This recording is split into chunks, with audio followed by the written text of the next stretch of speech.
Ang Ebanghelyo ngayong Miyerkules, ika-29 ng Hulyo ay mula kay San Juan. Maraming Hudyo ang dumalaw kina Marta at Maria upang makiramay sa pagkamatay ng kanilang kapatid. Nang mabalitaan ni Marta na dumarating si Jesus, sinalubong niya ito. Ngunit si Maria na may naiwan sa bahay. Sinabi ni Marta, "Panginoon, kung narito po kayo, hindi sana namatay ang kapatid ko. Subalit alam kong kahit ngayoy ipagkakaloob sa inyo ng Diyos ang anumang hingin ninyo sa Kanya. Muling mabubuhay ang iyong kapatid," sabi ni Jesus. Sumagot si Marta, "Alam ko pong siya'y mabubuhay muli sa huling araw." Sinabi sa kanya ni Jesus, "Ako ang muling pagkabuhay at ang buhay. Ang sino mang sumasampalataya sa akin, kahit mamatay, ay muling mabubuhay. At sino mang nabubuhay at sumasampalataya sa akin, ay hindi mamamatay kailanman. Naniniwala ka ba sa sinabi ko?" Sumagot siya, "Opo, Panginoon. Naniniwala po akong kayo ang Kristo, ang anak ng Diyos na inaasahang darating sa sanlibutan." Ang mabuting balita ng Panginoon. Ang nagsulat ng Faithful Reflection ngayong araw ay si Brother Celton Sindo ng Hand of the Sower Catholic Community. Makinig. Makinig.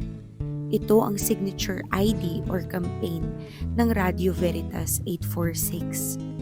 Tunay nga, sapagkat sa pakikinig nagmumula ang pananalig. Sa Ebanghelyo, mababasa natin na si Marta ay aligagang-aligaga sa pag-aasikaso sa pagbisita sa kanila ni Kristo at ng kanyang mga alagad, habang ang kanyang kapatid na si Maria ay seryosong nakikinig sa paanan ng Panginoon. Bagay na labis namang ikinairita ng isa. Kaya naman buong giliw siyang tinuruan ng Panginoon ng mahalagang aral. Mas mahalaga ang pakikinig ni Maria kumpara sa malabis niyang pagkataranta. At ang pangyayaring ito ay nagmarka sa kanyang gunita. Ang sumunod nilang pagtatagpo ay ang di inaasahang pagpanaw ng isa pa nilang kapatid na si Lazaro. Bagamat sa simula'y may bahid marahil ng pagtatampot, paninisi sa 4 na araw na pagkaantala ng Panginoon. Sa pagkakataong ito'y may higit ng lalim ang kanyang pagtanggap kay Jesus.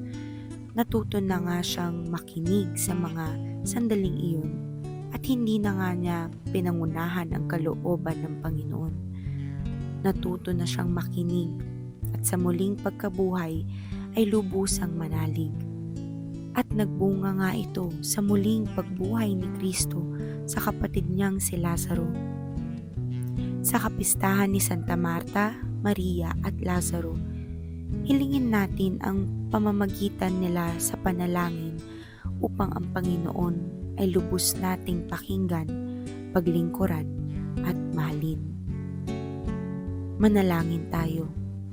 Santa Marta, Santa Maria at San Lazaro, ipanalangin niyo kami.